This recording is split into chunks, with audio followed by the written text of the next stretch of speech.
Indebenkulil.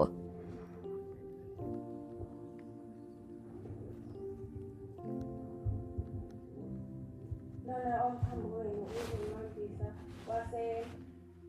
mele sizothethe ngaphansi kwamkhokheli uMadlozi nomshumayeli uZulu. Ngizobla ngokuhlabela kwesifo.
Indebenkulil.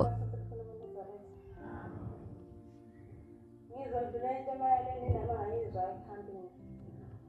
Kuthiwa kwakunomama la owayenemali eningi erishi.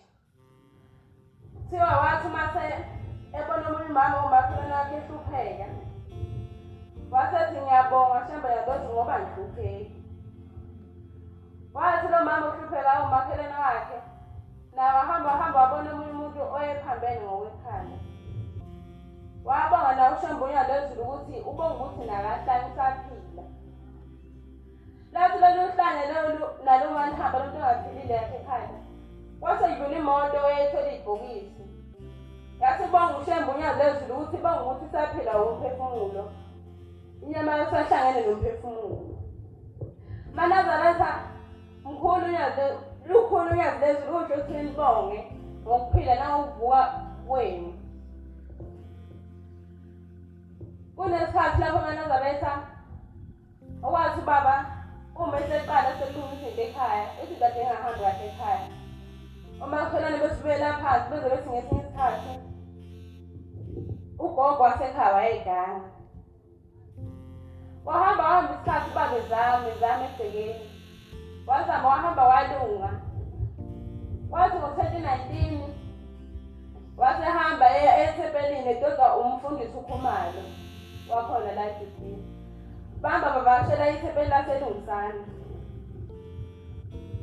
Wasefika esikhethela umama uzoba wethu intombi yawaNzuza noMadlozi. Siyabonga Nyazi Lwezulu.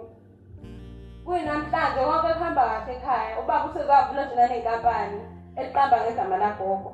Ngawuthi ubaba umkhumbula sonke isikhathi Nyazi Lwezulu. Uhlezi umbhekile kunomsebenzi awenzayo enkonzo. Indebenkulil.